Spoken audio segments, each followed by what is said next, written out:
La situation des personnes vivant avec un handicap est quasiment la même dans toute l'étendue du territoire sénégalais. Les régions du Sud présentent quelques particularités liées à plusieurs facteurs.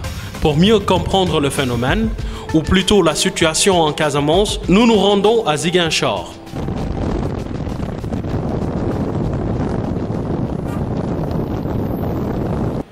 Sur la nationale 1, plusieurs checkpoints. Nous sommes dans une zone de conflit.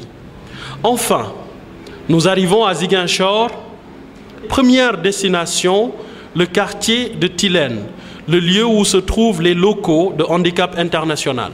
Monsieur Diédiou, coordonnateur du projet décisif, nous reçoit avec les honneurs.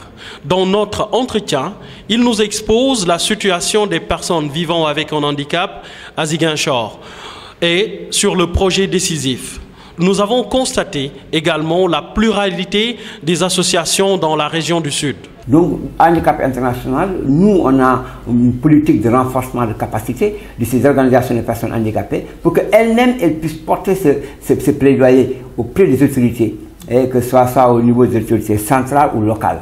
Donc, aujourd'hui, ce que nous prônons aujourd'hui, c'est qu'il y ait un développement local inclusif. Ce développement local inclusif permettra aujourd'hui aux personnes handicapées de pouvoir bénéficier de tout ce qu'elles doivent bénéficier par rapport aux problèmes jugés.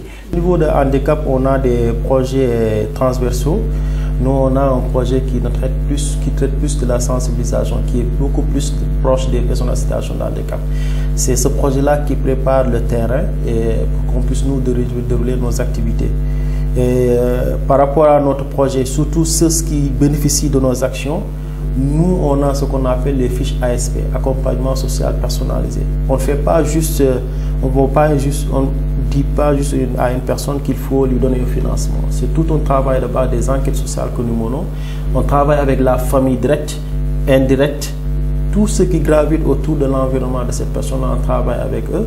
Et à l'issue de ce diagnostic-là, on dit cette personne-là, il faut l'accompagner pour qu'il ait un accès à un financement. Il faut aussi, au-delà du financement, parler avec la famille, le référer à un sociologue, psychologue, le référer dans un hôpital pour les problèmes d'orthopédique, tout ça. Donc c'est tout un accompagnement que nous faisons. Les personnes handicapées font face tout le temps à plusieurs problèmes dans notre société. Malgré les sensibilisations accrues, la stigmatisation est un fait. Ce qui m'a marqué dans ma vie, c'est lorsque j'ai passé mon premier concours.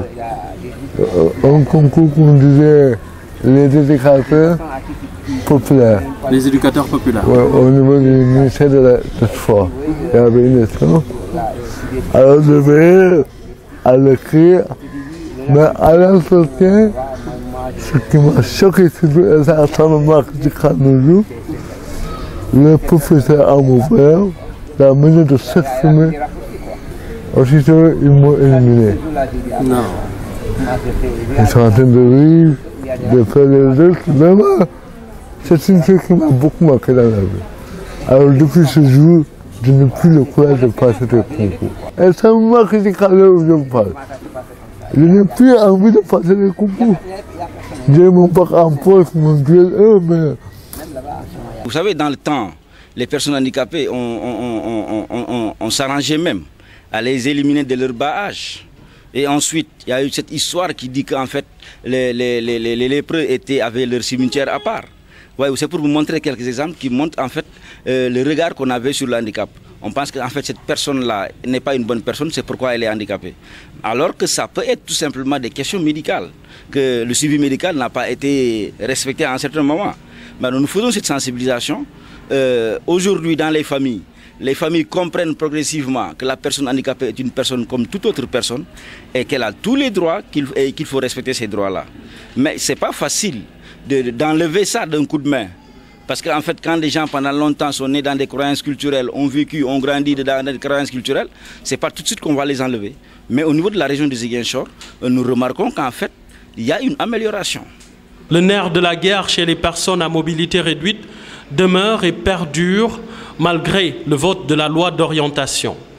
L'insertion des handicapés Un débat qui fait beaucoup de bruit sans mesure d'application. Il y a aussi tout le problème d'insertion. Il y a un problème d'insertion, il y a un problème d'accès à la santé, d'accès à l'emploi. Par exemple, que vous parlez de nécessité de duel en histoire depuis 2000. Mais jusqu'à présent, à cause de mon handicap, je n'ai pas trouvé un emploi. Et tant d'autres. Alors c'est le cadeau aussi de demander à l'État d'appliquer la loi d'orientation qui a été votée à l'Assemblée. Le décret d'application. On demande au citoyen au moins de signer ça. Oui, c'est bon de voter des lois. Mais pour les appliquer, c'est autre chose. À Ziguinchor, la situation s'améliore, comme je l'ai dit tantôt. C'est parce qu'au niveau de l'Union régionale, nous menons essentiellement des activités de sensibilisation, de plaidoyer, sensibilisation vis-à-vis de la communauté pour améliorer le regard porté sur le handicap, ce qui va favoriser une inclusion progressive des personnes handicapées. Un plaidoyer au niveau des autorités pour que les textes changent, pour que les textes évoluent, pour que les droits des personnes handicapées soient respectés. Nous remarquons au niveau de l'éducation que les enfants handicapés sont de mieux en mieux pris en charge au niveau des écoles. Il reste cependant beaucoup à faire. Nous remarquons au niveau du service public que nous sommes de mieux en mieux reçus. Mais en fait, au-delà des déclarations, nous voulons des actions concrètes qui visent le respect effectif des droits des personnes handicapées. Quand on parle de ce respect des droits, ça doit venir du pouvoir central. Quand je parle du pouvoir central, de l'État du Sénégal.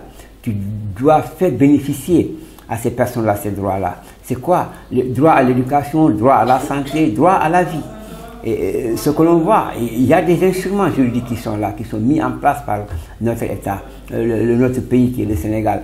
Donc ces instruments juridiques-là ne sont pas bien respectés par nos gouvernants. Au niveau de l'éducation, dans la Constitution du Sénégal, on dit que l'éducation est un droit pour tout enfant. Pour tout enfant, donc quand on parle de tout enfant, on ne fait pas de distinction entre enfants handicapés et les autres enfants. Nous, dans la politique de handicap international, nous ne pouvons pas faire travailler les enfants. C'est-à-dire, moins de 15 ans, vous n'êtes pas la cible du projet Insertion Prochaine, c'est au-delà de 15 ans. Donc ces personnes-là ont le droit de travail à partir de 16 ans, 17 ans, 18 ans jusqu'à l'infini. Et nous prenons en compte pratiquement toutes les tranches d'âge, sauf les enfants. Et qu'au-delà de l'insertion professionnelle, c'est-à-dire appui à l'acquisition d'une activité génératrice de revenus, pour ceux qui veulent être formés, ceux qui n'ont pas de qualification, nous on peut les référer dans un centre de formation, ou bien on peut faire la formation des pairs, c'est-à-dire un maître artisan qui est vraiment qualifié, qui est affilié à la chambre des métiers. Nous on peut référer un jeune handicapé qui veut vraiment ce métier-là, on peut le mettre en relation et appuyer la formation au niveau de ses pairs artisans. Une très grande différence avec la région de Dakar. À Ziguinchor, difficile de voir des handicapés mendier. Tendre la main, c'est pas bon. Ça dévalorise la personne. Et nous, quand même, dans notre association, c'est ce que nous voulons enrayer dans notre structure. Et c'est pourquoi on fera tout pour que quand même les personnes handicapées aient quand même le minimum. C'est pourquoi nous sommes en train de travailler avec handicap et on voudrait également avoir d'autres partenaires pour qu'on puisse quand même donner des formations à nos femmes pour qu'elles puissent se prendre en charge dans les différentes activités qu'elles vont mener. Plusieurs personnes ont perdu la mobilité à cause des mines antipersonnelles. Certaines zones à Ziguinchor sont toujours sur la liste rouge. Dans les recensements que nous avons faits, nous étions à 12 000 environ. Mais il faut dire qu'avec le problème des mines, le nombre de personnes handicapées augmente progressivement. Mais environ, nous étions à 12 000. Il y a de cela 3 ans ou 4 ans. Au niveau national, la direction des statistiques nous a envoyé quelques statistiques, mais il faut seulement les actualiser. Nous pouvons conclure en disant que dans la région de Ziguinchor, nous sommes environ 12 000 personnes handicapées, tout handicap confondu. Quand il y avait l'événement de la Casamance, Au niveau de l'événement, ça a commencé en 97. Les mines ont commencé en 97. En 98, il y en a beaucoup. Il y en a beaucoup. Dans l'histoire, là, d'abord, ma femme, nous sommes deux avec ma femme. Ma femme, elle est double amputée. Dans la carte de statut des victimes des mines, c'est ma femme qui est dans la carte là, en 98. Parce que nous sommes déplacés. Moi, j'habite dans l'arrondissement de Niassia, au niveau du village à Dar Salam, Mohamda. Quand on nous délogeait dans notre village, on le versait. Mais à l'époque, ici à Ziguinchor, quand tu restes à Ziguinchor, pourquoi d'en manger, tu n'as pas. Au niveau de la période des mangues, on est parti pour chercher nos fruits. Oui, dans la forêt. Dans la région mine là-bas. Parce que quand ils ont délogé les gens, ils ont dit personne ne peut pas retourner là-bas. Nous, comme ici à Ziguinchor, quand tu es à Ziguinchor, il faut obligatoire avec ta famille, tu es paysan, il faut obligatoire aller chercher les noix d'acacia ou bien des fruits, des mangues là, pour aller vendre pour qui. Alors en ce moment-là, quand l'événement là, ils ont miné partout, dans les versets, dans les rues, les villages abandonnés là, ils ont miné partout. Chez les personnes vivant avec un handicap à Ziguinchor, existe un fort taux de prévalence du VIH. Une situation difficile à comprendre pour certains. Écoutons le pourquoi. Les gens n'ont pas réfléchi par rapport aux outils de sensibilisation qu'on a mis sur place. Est-ce qu'il y a des personnes qui n'ont pas accès à ces outils-là? Ces personnes, c'est qui? C'est les malentendants. C'est les handicaps, c'est les personnes qui sont touchées d'un handicap sensoriel. Hein? Que ce soit les malentendants, les visuels. Ils n'ont pas ce background par rapport à la sensibilisation. Ils ne sont pas atteints. Et de deux, il y a un fort taux de personnes handicapées qui sont atteintes de SIDA. Les gens, ils pensent que les personnes handicapées n'ont pas de vie sexuelle. Si elles en ont comme toute autre personne, elles ont des vies. Plus grave encore, il y a nos us et coutumes qui font que les personnes handicapées là deviennent des cibles potentielles par rapport à certaines croyances. Aujourd'hui, les porteurs de VIH-Sida, d'autres pensent que oui, s'ils ont des relations avec une personne handicapée, ils vont guérir du sida.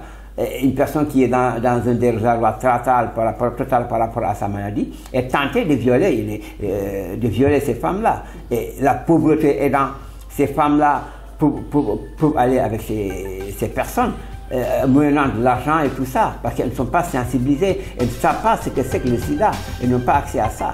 Donc elles ne prennent pas de précautions par rapport à l'union avec les autres, ceux qui sont atteints de sida.